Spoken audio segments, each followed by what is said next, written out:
السلام علیکم ورحمۃ اللہ وبرکاتہ۔ ان الحمد للہ نحمدہ ونصلی علی رسولہ الکریم اما بعد۔ محترم بھائیو، آج کے درس میں آپ کو وہ اسباب بیان کروں گا جس کے ذریعے اللہ تعالی ہمارے مالوں کے اندر برکت عطا کریں۔ اکثر لوگوں کو ہم شکایت کرتے ہوئے سنتے ہیں کہ ہمارے رزق میں برکت نہیں، محنت تو دن رات کرتے ہیں لیکن خرچے پھر بھی پورے نہیں ہوتے۔ سوال یہ ہے کہ رزق میں برکت کیسے آتی ہے؟ برکت کا مطلب دولت کی کثرت نہیں بلکہ کفایت ہے، یعنی جو ہم کمائیں اللہ تعالیٰ اس کے ذریعے ہماری تمام جائز ضرورتوں کو پورا کر دے۔ رزق میں برکت کے اسباب میں سے سب سے اہم سبب ایمان اور عمل صالح ہے۔ بندے کا جو ارکان ایمان ہے اس کے اوپر پختہ یقین ہو۔ اللہ تعالیٰ فرماتے ہیں من عمل صالحا من ذکر او انثی ومؤمن فلنحینہ حیاۃ طیبہ ولنجزینہم اجرہم باحسن ما کانوا یعملون۔ جو شخص نیک عمل کرے، مرد ہو یا عورت، بشرطے کہ ایمان والا ہو، تو اسے ہم یقیناً بہت ہی اچھی زندگی عطا کریں گے اور ان کے نیک اعمال کا بہتر بدلہ بھی اسے ضرور دیں گے۔ دوسرا اسباب توبہ استغفار ہے۔ اللہ تعالیٰ قرآن مجید کے اندر کئی مقامات پر توبہ استغفار کے ذریعے رزق میں برکت اور دولت میں فراوانی کا ذکر کیا ہے۔ حضرت نوح علیہ السلام کا قول نقل کرتے ہوئے اللہ تعالیٰ فرماتے ہیں فَقُلْتُ اسْتَغْفِرُوا رَبَّكُمْ إِنَّهُ كَانَ غَفَّارًا يُرْسِلِ السَّمَاءَ عَلَيْكُمْ مِدْرَارًا وَيُمْدِدْكُمْ بِأَمْوَالٍ وَبَنِينَ وَيَجْعَلْ لَكُمْ جَنَّاتٍ وَيَجْعَلْ لَكُمْ أَنْهَارًا۔ میں نے ان سے کہا اپنے رب سے معافی مانگو، بلا شبہ وہ بڑا بخشنے والا ہے، وہ تم پر خوب بارش برسائے گا، تمہیں مال و اولاد کی فراوانی بخشے گا، تمہارے لیے باغ پیدا کرے گا اور نہریں جاری کرے گا۔ توبہ استغفار کی حقیقت یہ ہے کہ انسان گناہ کو گناہ سمجھ کر چھوڑ دے، اپنے کیے پر شرمندہ ہو، آئندہ ترک معصیت کا پختہ عزم کرے اور جہاں تک ممکن ہو اعمال خیر سے اس کا تدارک کرے۔ اگر اس گناہ کا تعلق حقوق و لباس سے ہو تو اس کی توبہ کے لیے ایک شرط یہ بھی ہے کہ صاحب حق سے معاملہ صاف کرے۔ ان شرائط کے بغیر توبہ بے حقیقت ہے۔ اسی طرح تقوی برکت کے اسباب میں سے ایک سبب ہے۔ تقوی اللہ رب العزت کا ایسا خوف جو انسان کو اس کی نافرمانی سے روک دے اور اللہ تعالیٰ کے احکامات پر عمل کرنے پر آمادہ کرے۔ تقوی ان امور میں سے ایک ہے جن سے رزق میں برکت ہوتی ہے۔ اللہ تعالیٰ فرماتے ہیں وَمَن يَتَّقِ اللَّهَ يَجْعَل لَّهُ مَخْرَجًا وَيَرْزُقْهُ مِنْ حَيْثُ لَا يَحْتَسِبُ وَمَن يَتَوَكَّلْ عَلَى اللَّهِ فَهُوَ حَسْبُهُ۔ جو اللہ سے ڈرے گا اللہ اس کے لیے راہ نکال دے گا اور اس کو وہاں سے رزق دے گا جہاں سے اس کو گمان بھی نہ ہوگا۔ دوسرے مقام پہ اللہ فرماتے ہیں وَلَوْ أَنَّ أَهْلَ الْقُرَىٰ آمَنُوا وَاتَّقَوْا لَفَتَحْنَا عَلَيْهِمْ بَرَكَاتٍ مِّنَ السَّمَاءِ وَالْأَرْضِ۔ اگر بستیوں کے لوگ ایمان لاتے اور تقوی اختیار کرتے تو ہم آسمان و زمین کی برکتوں کے دروازے ان پر کھول دیتے، لیکن انہوں نے جھٹلایا، اس لیے ہم نے ان کی کمائی کی پاداش میں ان کو پکڑ لیا۔ برکت کا مطلب دولت کی کثرت نہیں بلکہ کفایت ہے، یعنی ضرورت کے لیے کافی ہو جانا۔ بہت سارے لوگ کثرت مال کے باوجود معاشی تنگی کا رونا روتے ہیں اور معاشی طور پر بہت سے بظاہر درمیانے درجے کے لوگ انتہائی اطمینان سے زندگی بسر کرتے ہیں۔ یہ فرق صرف برکت کی وجہ سے ہے۔ عبادت میں انہماک، اس سے مراد یہ ہے کہ عبادت کے دوران بندے کا دل اور جسم دونوں حاضر رہیں، اللہ کے حضور میں خشوع و خضوع کا پاس رکھے، اللہ کی عظمت ہمیشہ اس کے دل و دماغ میں حاضر رہے۔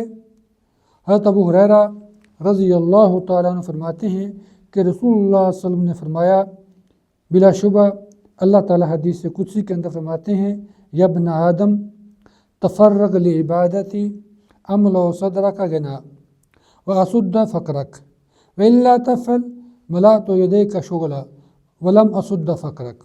اے آدم کے بیٹے، میری عبادت میں منہمک رہو، اے ابن آدم میری عبادت میں منہمک رہو، میں تیرا دل غنا سے بھر دوں گا اور تمہاری محتاجی کا دروازہ بند کر دوں گا۔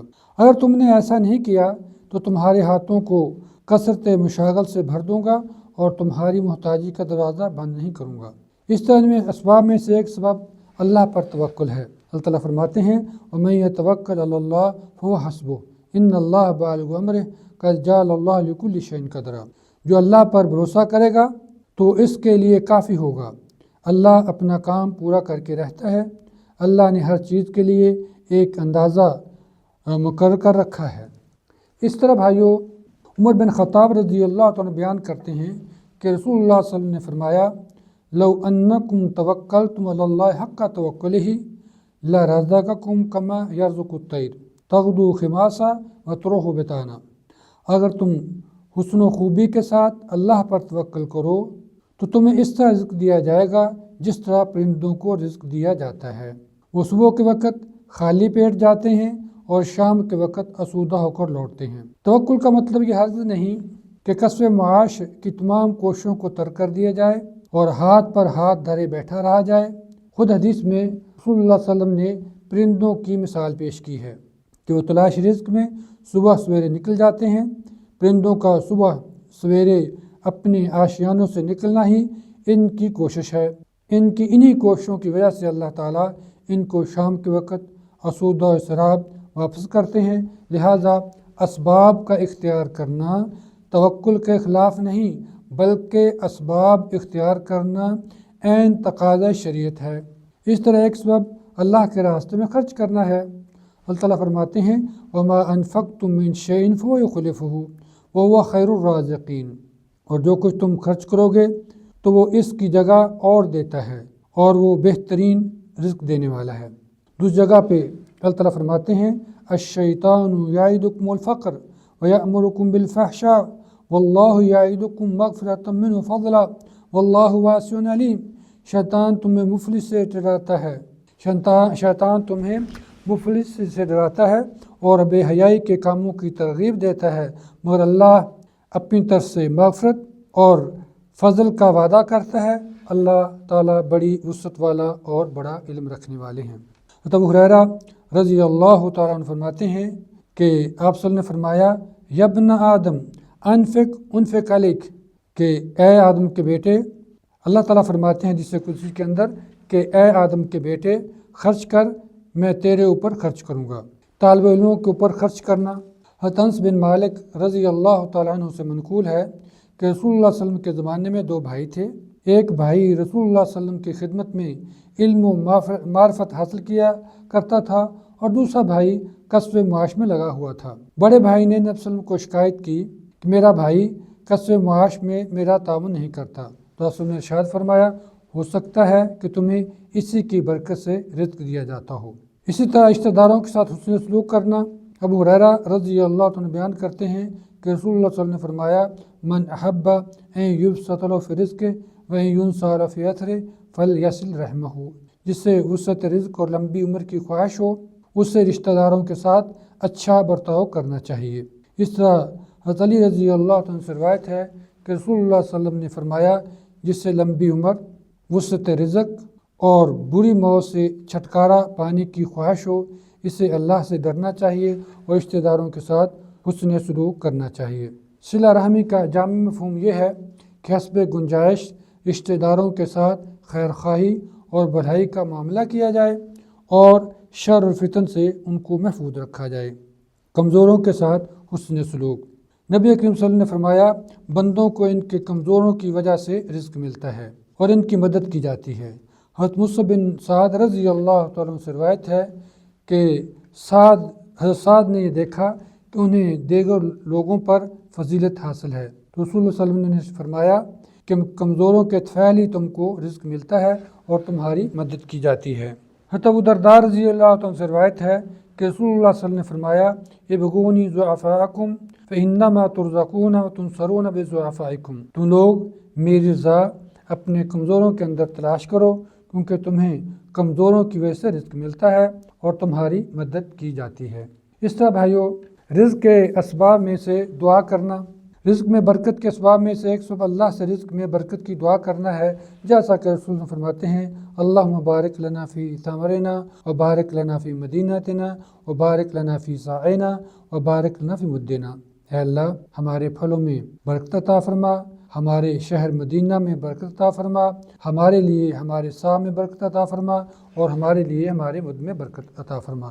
اس طرح صلی اللہ علیہ وسلم نے ایک صحابی کے گھر میں کھانا کھایا، ان کو یوں دعا دی اللہم بارک لہم فی ما رزقتہم واغفر لہم ورحمہم۔ اے اللہ تو نے انہیں جو کچھ دیا ہے اس میں برکت دے اور ان کی معافت کر اور ان پر رحم فرما۔ اس سب بھائیو اسباب میں سے ایک سبب صبح کے بابرکت وقت میں رزق تلاش کرنا۔ صلی اللہ علیہ وسلم نے اپنی امت کے لیے صبح کے وقت میں برکت کی دعا فرمایا اللہم بارک لی امتی فی بکورہا۔ اے اللہ میری امت کے لیے ان کی صبح میں برکت ڈال دے۔ اللہ سے دعا ہے اللہ میں آپ کو سمجھنے کی اور اس پہ عمل کرنے کی توفیق عطا فرمائے۔ السلام علیکم ورحمۃ اللہ وبرکاتہ۔